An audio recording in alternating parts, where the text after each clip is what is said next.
What if everything we think we know about UFOs is wrong? What if they aren't from some distant planet at all? Today, we're diving into John Keel's wild and fascinating theory of the UFO as a Trojan horse. And trust me, it suggests the truth is way closer and a whole lot stranger than you can imagine. This is the big one, right? It's the first question anybody asks when they see something strange in the sky. Are they here? But what if that's not just the wrong answer? What if it's the wrong question entirely?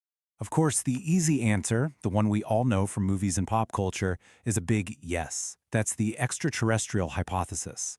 But back in the 1960s, this incredible investigator John Keel actually went out and dug into the evidence.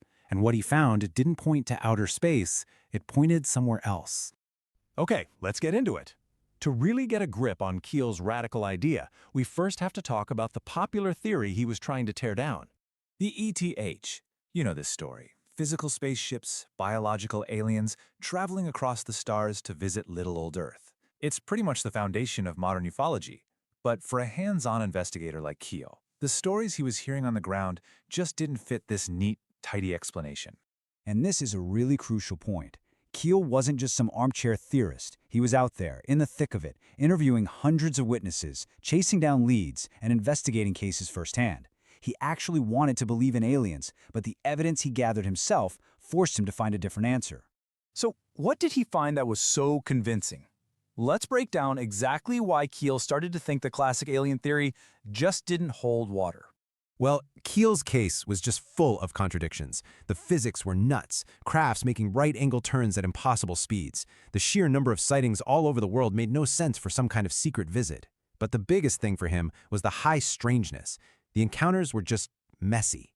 They were tangled up with psychic events, prophetic dreams, and weird parallels to old folklore that had absolutely nothing to do with a simple nuts and bolts spacecraft. All right, so if they aren't aliens from other planets, what in the world are they? This is where Keel introduces a concept that completely changes the game. Keel said the intelligence behind UFOs isn't extraterrestrial, it's ultra-terrestrial. They aren't from out there, they're from right here, just in a dimension that's layered right on top of our own. So don't think of them as biological creatures, think of them more like energy-based interdimensional beings. And where do they live? Keel came up with this idea he called the superspectrum.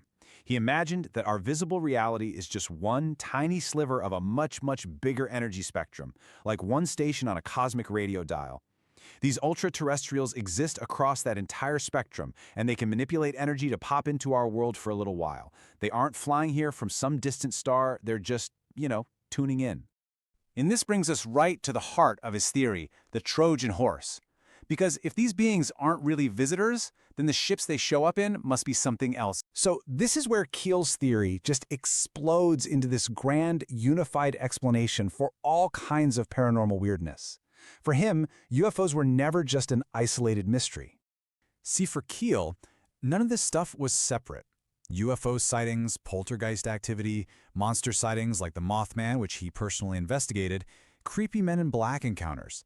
He believed it was all part of the same cosmic circus, all productions put on by the very same intelligence. And this reveals the really profound part of his theory. The goal isn't exploration or first contact, it's manipulation.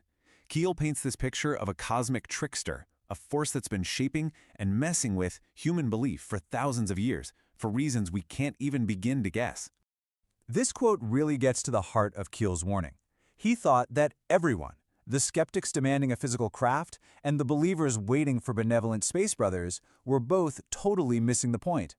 They're all just staring at the Trojan horse, arguing about what it's made of, while the manipulative intelligence hiding inside is getting away with its real plan. So we're left with this really unsettling question. If the phenomenon can just wear whatever costume we expect it to, it just challenges our whole perception of reality.